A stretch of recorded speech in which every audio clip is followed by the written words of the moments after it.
All right, guys, so this clip right here is wild. So Omar Badar, who is a friend of the show, he went on CNN, and I got to be honest, I'm surprised they let him on. Last time he was on, I was like, I don't think they're going to let him back on because he's dropping way too many truth bombs on their head. Way too many, right?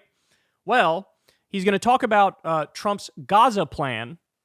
Feels wrong to just call it Trump's Gaza plan. It's fucking total ethnic cleansing, right? It's 1800 style imperialism. It's not just a plan.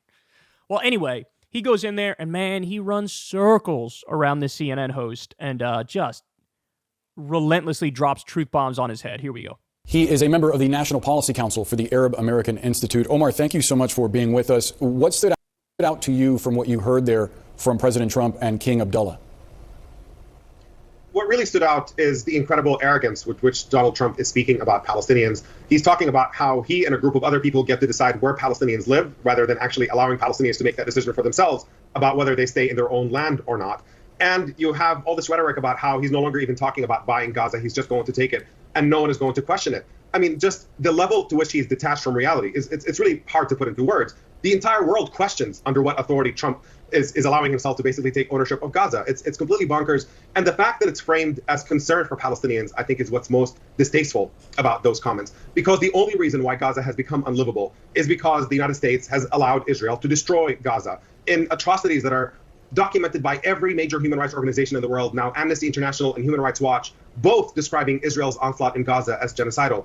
If you want Palestinians to be able to live, all you have to do is basically put an end to that onslaught and allow them to live as a free people in their own land. But that seems to be off the table for Donald Trump, who is choosing instead to fulfill Netanyahu's worst fantasies about emptying Palestine of any Palestinians for Israel to take over the entire territory.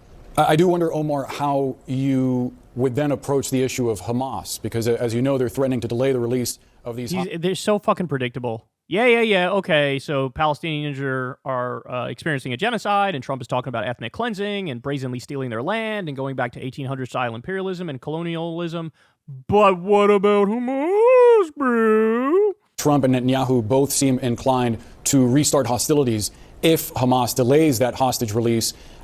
Clearly, they want a future where that group, a terrorist group, is not in Gaza's future. So how do you reconcile those two ideas? Which, by the way, yeah, sure, that'd be great. No more Hamas, ruling over Gaza, but also no more Likud and no more Netanyahu and no more Ben-Gvir and no more Smotrich and no more current Israeli government, right? If you're going to say Hamas are terrorists, they can't have control, they can't have power, period. Okay, Netanyahu is a terrorist, he can't have control, he can't have power, period. Right? I mean, the body count is super clear. And one side has way more death and destruction and blood and violence on their hands, right? So it's just a really stupid, really dumb point. Yeah, what Netanyahu and Trump want is the defeat of Hamas, something they have not been able to achieve militarily on the ground, and now they're trying to force through negotiations once more, saying either Hamas accepts its total defeat. Look what it says on the screen. Trump's Gaza takeover plan. U.S. would own Gaza. Deal would be a real estate transaction. Palestinians wouldn't have a right to return to Gaza. I love how, again, passive language.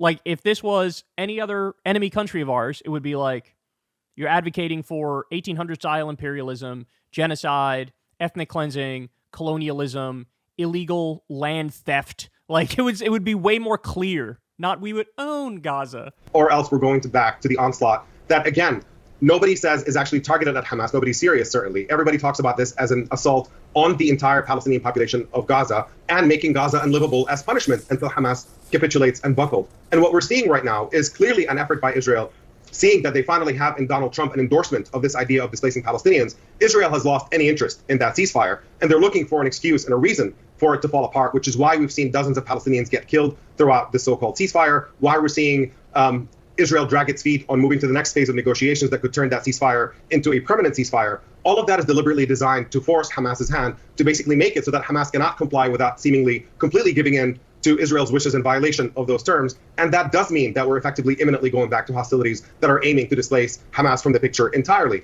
And the issue is that there is a double standard with which we look at this, is that if Hamas is disqualified from being in Gaza because of the atrocities they've committed in Israel, and certainly they have committed atrocities, there's no denying that, Why isn't the opposite true? Why aren't the far infinitely greater atrocities that the Israeli government has committed in Gaza disqualifying of the Israeli government remaining in power? And that's what we're looking at here, is a situation of dominance in which Israel gets to impose its will on the Palestinians, and they seemingly have Trump's complete endorsement in pursuing that, and that is not a recipe for peace. Congratulations, Omar, on your last appearance on CNN.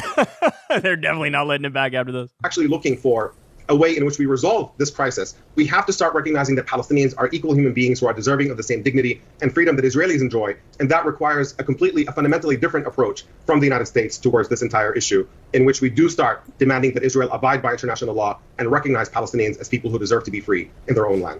So just so we're clear, he's 100% correct. So Israel has violated the deal 1,000 times over. Here's just some of the facts on that. They were supposed to let in 12,000 aid trucks. They let in 8,500. Supposed to be 50 fuel trucks a day. They let in 15 a day. They were supposed to give 60,000 mobile homes. There was no mobile homes. 200,000 tents, and it was only 20,000 tents.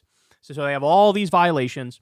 They've still continued to attack from time to time and kill Palestinians. Also, by the way, in Lebanon as well, they displaced 40,000 people in Lebanon. At the same time, again, it's supposed to be, a ceasefire deal. So they violate the deal over and over and over and over, and then Hamas goes, okay, well, we're not going to release the last hostages.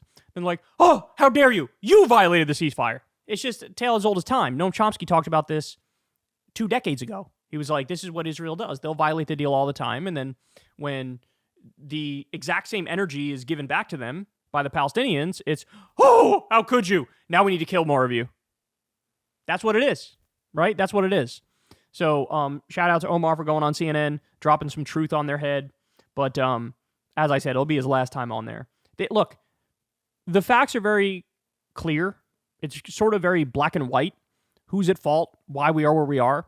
And that's just not in the nature of CNN to give you that reality. The best you're going to get from them on this topic is both sidesism, right? And false equivalence. That's the best you're going to get. You're not going to get a painting of the picture that, hey, man, the Palestinians are the ultimate victims in this scenario. You're not going to get it. You're not going to get it. But that's the truth. And it should be particularly easy for people to realize at a time when the president of the United States is saying, we're going to steal all of Gaza and build some hotels and build some casinos and ethnic cleanse the region, finish the genocide, ethnic cleanse the region, and you're going to deal with it. Well, I mean, shit, if you can't be honest and describe the situation for what it is now, then you just are incapable of honesty, right? And I shouldn't complain because I'm just happy CNN had on Omar. But my guess is you're not going to get this particular perspective going into the future anymore, even though it's the exact perspective that's needed to call out just the absolute insanity that we're now witnessing with the complete and utter destruction of international law, the Geneva Conventions, the Nuremberg Tribunal, the UN, any semblance of human rights. Like, that's all up in flames. And instead of being honest about that, they want to do some both sides thing and pretend like we're in a normal time. It is not a normal time when the president of the United States is like, we're going to steal that land that's not ours, build some casinos and stuff, ethnically cleanse it, whatevs, bro. No big deal, bro. Jesus Christ. Hey, y'all, do me a favor and like and subscribe. It helps out big time in the algorithm. Click the bell as well for notifications when videos drop, and watch that video on screen right now. You know you want to.